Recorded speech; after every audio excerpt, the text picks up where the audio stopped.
Ecco, le cose nuove può succedere, sì. Ciao. Traffico di droga, una persona in manette, 10 kg di stupefacente sequestrato, operazione dei carabinieri di Abano Terme nel Padovano.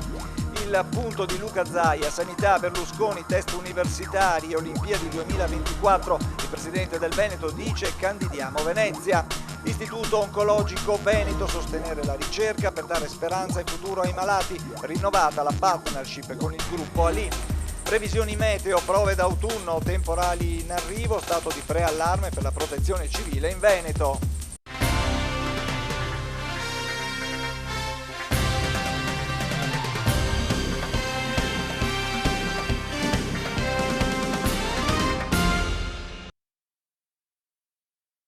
Una buona giornata a tutti i nostri telespettatori, ben ritrovati e benvenuti a questa edizione di TV7 TG Nord-Est. Allora, la cronaca ad essere in primo piano, come avete sentito nei titoli, un duro colpo al business locale dello spaccio di droga è stato inflitto dai carabinieri della compagnia di Abano Terme. Siamo nel Padovano, dopo una intensa attività di indagine svolta sul territorio. L'operazione condotta dai militari dell'Arma Ponense ha portato al sequestro di 10 kg di sostanze stupefacenti e all'arresto di una persona. Sentiamo i dettagli della cronaca in questo servizio di Alice Bragantini.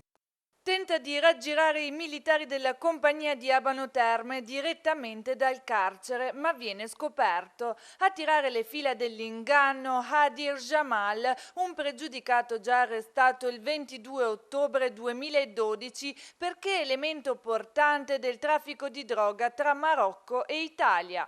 In quella data era stato trovato in possesso di 25 kg di hashish, arrestato dai carabinieri e compresa l'impossibilità di essere rilasciato nel breve termine, ha cercato di mettere in piedi una rete di collaborazione fittizia con i militari per poter scampare a parecchi anni di carcere. Visto che difficilmente avrebbe potuto accedere a qualche beneficio di legge, ha cercato di raggirarci, di prenderci in giro facendoci ritrovare questi 10 kg di hashish, cercando di mostrarsi collaborativo e pentito di quello che aveva fatto, ma per sua sfortuna noi che stavamo monitorando sia lui che le persone che gli stavano accanto abbiamo scoperto che era tutta una messinscena, appunto, lui stesso aveva comprato lo stupefacente e lui stesso lo aveva fatto seppellire lì apposta per farcelo ritrovare. Dalla cella Jamal è riuscito ad acquistare da connazionali in Marocco e ad importare in Italia 10 kg di hashish che sono stati poi nascosti vicino ad un casolare abbandonato a Valli di Chioggia nel Veneziano.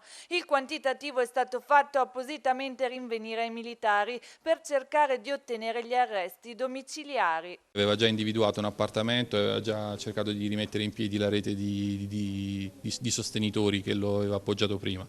Lui voleva tornare ai domiciliari perché appunto dal carcere gli era un po' più difficile gestire i suoi affari, insomma, quindi invece dai domiciliari pensava di poter essere più libero nel portare avanti i suoi traffici. Il marocchino dovrà rispondere del reato continuato di importazione, acquisto e detenzione di ingente quantitativo di sostanze stupefacenti.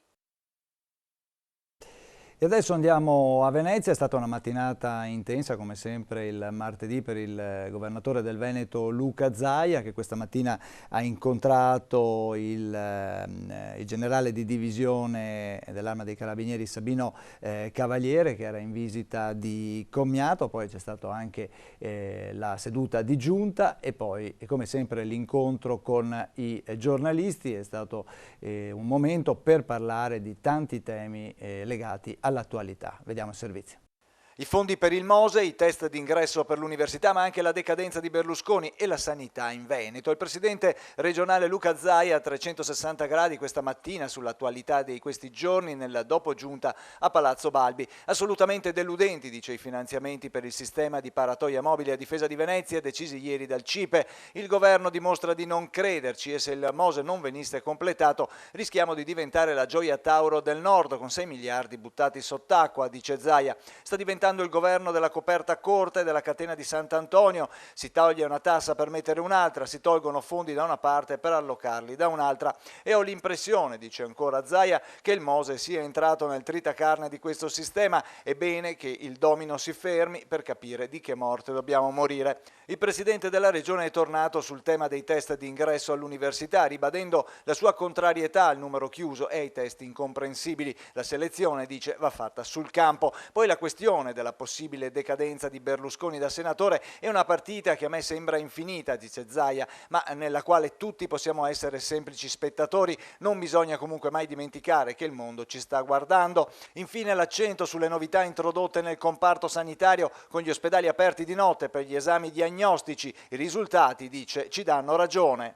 Ci danno ragione perché cito due ULSS come esempio, Vicenza che ha già 700 prenotazioni di TAC e Treviso, un'altra ULSS del dato che mi ricordo, ha già erogato 500 prestazioni e ne ha per fine anno programmate 2300, il che vuol dire che il sistema funziona. Ringrazio tutti gli operatori del mondo della sanità per quello che fanno, per il sacrificio che hanno fatto, quindi i medici, gli infermieri, il personale amministrativo. Beh, è una partita che vogliamo affrontare, la affrontiamo con serenità, abbiamo già chiuso un primo accordo con 30 milioni di euro a livello veneto per questo primo sforzo, che è un grande sforzo che chiediamo agli operatori. E dopodiché io sono convinto che l'ospedale aperto di notte sia un cambiamento culturale e questa evoluzione culturale ci porterà a pensare a un ospedale che vive di notte per la diagnostica e un ospedale che vive di giorno per la cura.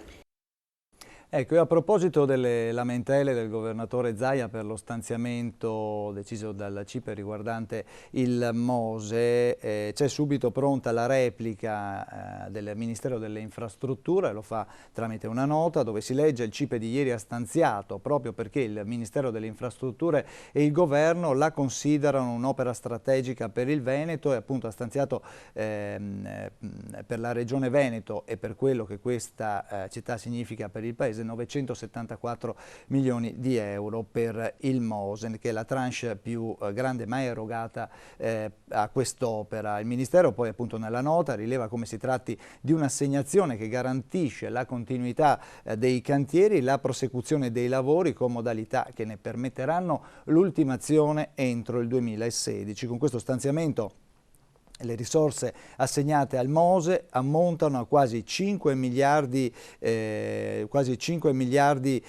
di euro. La Regione Veneto lamenta la mancanza di circa 100 milioni di euro che sarebbero stati tolti al Mose, eppure la Regione dovrebbe ormai conoscere e apprezzare il meccanismo di finanziamento per cassa e competenza attuata da questo Ministero già con il decreto del fare, che ha visto il Veneto beneficiario di ben 400 milioni di euro destinati alla pedemontana veneta.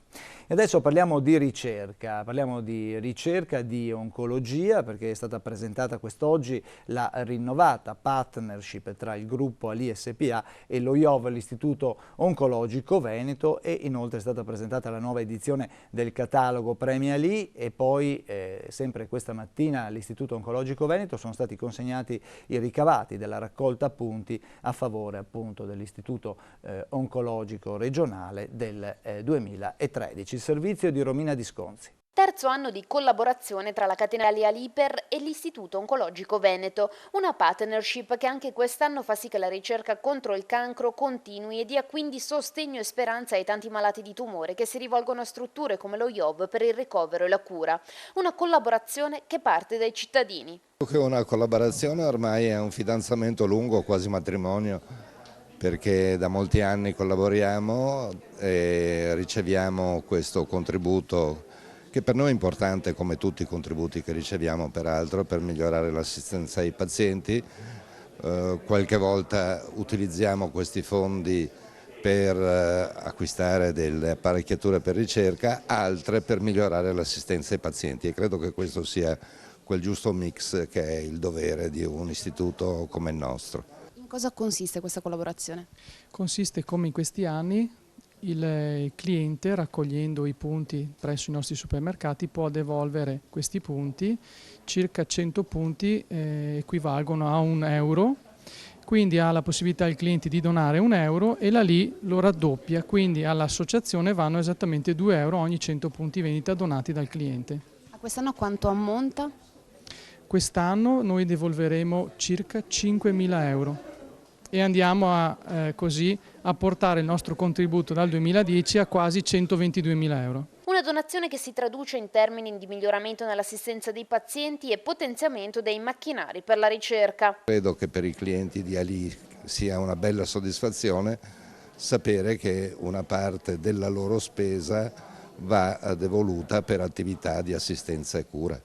Nell'occasione il professor Piercarlo Muzio, direttore generale dello IOV, annuncia che entro Natale verrà inaugurato il Day Hospital oncologico, mentre il prossimo anno saranno trasferite tutte le degenze oncologiche. Inoltre lo IOV è stato scelto quale sede della scuola di specializzazione in oncologia, che avrà al suo attivo più di 30 studenti.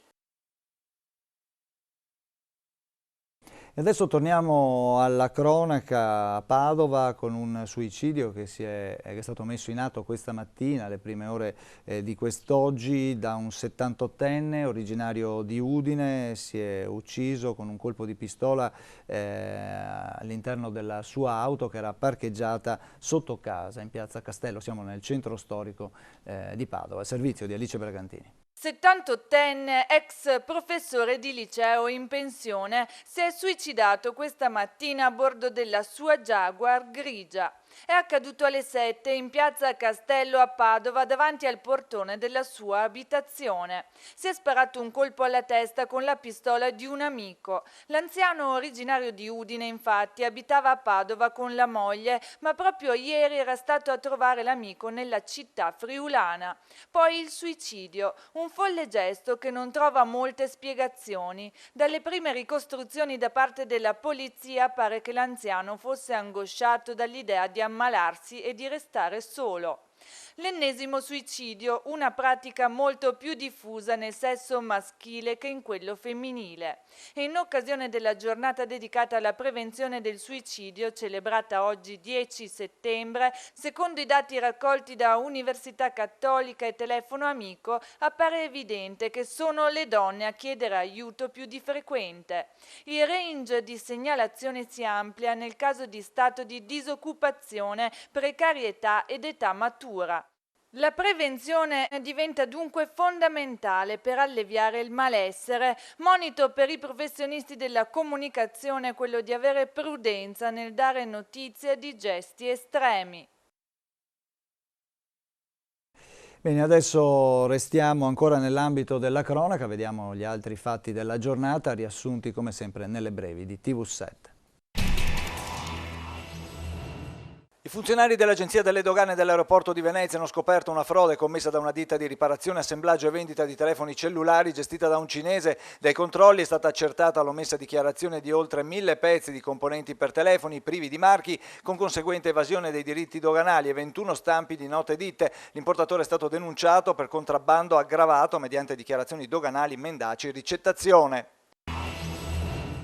I carabinieri di Verona hanno scoperto un traffico di bici rubate che venivano spedite in Marocco. I militari hanno individuato un marocchino, scoprendo il suo metodo di spedizione. All'immigrato denunciato per ricettazione sono state sequestrate oltre 30 biciclette pronte ad essere trasportate con un furgone in Marocco. Il numero di bici portate nel paese africano potrebbe essere considerevole. Arrestato lo scorso marzo per una rapina ad un'anziana, un romeno è ora accusato dalla polizia della questura di Venezia di essere un rapinatore seriale di ultra settantenni. Si tratta di Julian Gabriel Croitor, 28 anni, che deve rispondere per il momento di 7 rapine. Esercitazione nazionale di protezione civile sul rischio sismico nelle province di Belluno e Treviso il 14 settembre nell'ambito delle iniziative connesse alla ricorrenza del cinquantenario del disastro del Vajont avvenuto il 9 ottobre 1963. I preparativi sono stati messi a punto oggi in una riunione alla prefettura di Treviso. Le Olimpiadi 2024, Venezia si ricandidi. Sono sempre stato un grande sostenitore di questa candidatura, sono convinto che debba ripresentarsi, mentre Roma deve farsi da parte. Così il presidente della Regione del Veneto Luca Zaia, che non ha chiuso una possibile collaborazione con Milano. La sesta commissione consigliare della provincia di Venezia ha valutato il progetto di un nuovo porto crociere per tenere le grandi navi fuori dalla laguna. Il nuovo porto dovrebbe tornare a guardare il mare ed essere compatibile con il Mose. Tempi di realizzazione intorno ai 24 mesi dall'approvazione del progetto, mentre i costi variano dai 220 ai 250 milioni di euro in project financing. titolo di Miss Italia 2013 sarà assegnato a Jesolo nel Veneziano, dove si svolgeranno le prefinali nazionali dal 29 settembre al 2 ottobre con 190 ragazze e le finali dal 3 al 13 ottobre con 63 candidate. Il sindaco di Jesolo, Valerio Zoggia, ha raggiunto un accordo con la società di Patrizia Mirigliani per la durata di 4 anni. E adesso torniamo a Venezia. Una nuova linea unica di trasporto pubblico sul Canal Grande garantirà dalla primavera-estate del prossimo anno maggior sicurezza e puntualità di navigazione. Lo hanno annunciato oggi l'assessore alla mobilità Ugo Bergamo e l'amministratore delegato di ACTV Giovanni Seno, presentando al sindaco Orsoni il progetto di questo nuovo servizio. Il documento, che sarà al vaglio poi della Giunta venerdì e della Commissione martedì, rientra nel più ampio programma diviso in 26 punti per la soluzione delle criticità del traffico acqueo a Venezia, studiato 10 giorni fa. 11 di questi capitoli sono già pronti per essere attuati. Tra le prime linee di intervento, ha spiegato l'assessore Bergamo, le proposte per il decongestionamento con l'eliminazione degli accodamenti dei vaporetti e i pontili, garantendo tempi certi di percorrenza senza aumentare la velocità né il numero dei mezzi in circolazione, garantendo la stessa capacità di trasporto di persone. In questo caso verranno migliorate le condizioni dei pendolari e lavoratori che avranno a disposizione tratte dirette Piazzale Roma Rialto, gestite in futuro direttamente da tornelli elettronici.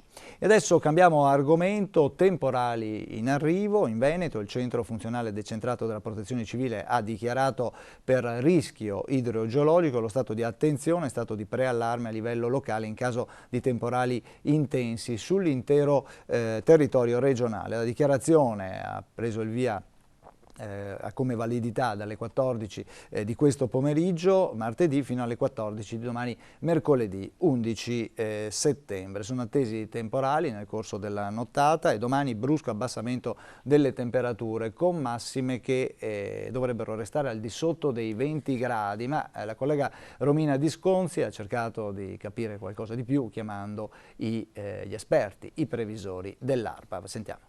Se da un punto di vista astronomico l'autunno inizierà solo il 21-22 settembre prossimo, da un punto di vista meteorologico l'estate ha già fatto spazio alla nuova stagione e questa variazione climatica di fatto l'avvertiremo nei prossimi giorni. Fino a giovedì il Veneto risentirà di una depressione in spostamento dall'Europa centrale all'Europa orientale.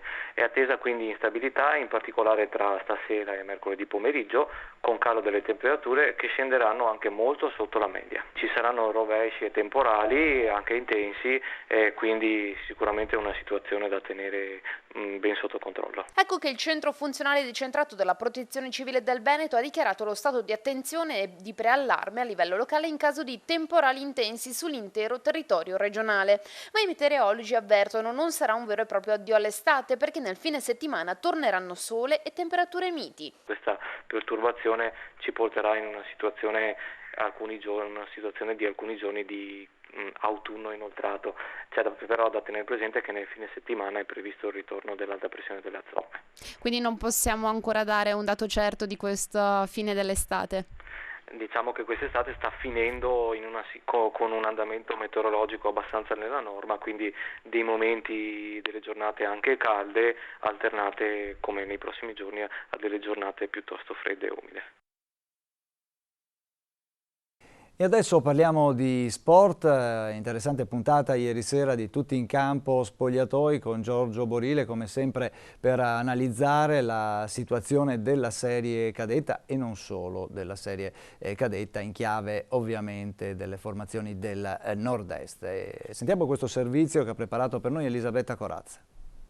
Un parterre con ospiti di primo livello tra allenatori, direttori sportivi, giocatori, giornalisti ed avvocati ha animato la terza puntata della trasmissione Tutti in Campo Spogliatoi, da sempre dedicato alle squadre venete, con un occhio di riguardo alla Serie B e soprattutto a Padova e Cittadella. E proprio il Padova, con la prestazione contro il Palermo e gli sviluppi della vicenda con il Carpi, è stato al centro dell'attenzione anche per la presenza del difensore Fabiano Santacroce. Con il giocatore si sono analizzati gli episodi più salienti del posticipo di domenica scorsa, chiedendosi se l'esito dell'incontro sia stata tutta colpa delle valutazioni del direttore di gara o se comunque la squadra abbia manifestato delle difficoltà da superare al più presto. Non è solo colpa dell'arbitro, però vedendo il metodo di giudizio che aveva usato fino a quel momento, il rigore di Cuffa l'ha lasciato andare, il fallo successivo del giocatore che è poi stato ammonito l'ha lasciato andare e poteva essere fallo, anzi era fallo, l'ha preso per un braccio, lì è una spallata 1,5 metri fuori e dà un rigore, quindi il metodo di giudizio non è stato uguale. Però poi ha dato anche un rosso diretto nel secondo tempo, insomma, non è che fosse prevenuto, forse non era in gran serata. Ma il giocatore si è anche raccontato a 360 gradi, rispondendo alle domande degli ospiti in studio, nonché a quelle dei numerosi tifosi che da casa sono intervenuti telefonicamente e tramite SMS. Lavoreremo tutta settimana e ci sarà anche magari qualche infortunato che rientra. Adesso non hai più inizio a stare bene, sì. Sto iniziando a stare bene, infatti, come ho detto prima, sono felice di questo. Posso farti una domanda? Che idea ti sei fatto da dietro, tu che li vedi proprio dal campo, dell'attacco e del fatto che comunque in 200 e passa minuti non siamo ancora riusciti a fare un gol? Allora, come noi in difesa abbiamo cambiato tutto, siamo passati a una difesa 4, a una difesa 3, in attacco uguale. Prima facevamo dei movimenti con 3 attaccanti, ora li devono fare con 2, con gli esterni che si butta, cioè ci vuole un minimo di allenamento. A seguire lo spazio dedicato al Cittadella, che dopo 2 pareggi ottenuti con prestazioni positive è incappato nella classica giornata no. Ecco, ho visto le azioni dei gol e hanno preso 2 gol che non sono gol che di solito il Cittadella prende, con molta disattenzione dalla parte nella fase difensiva. Ecco, credo che dovranno migliorare sotto questo aspetto, perché ecco, Cittadella non era il Cittadella solito in poco.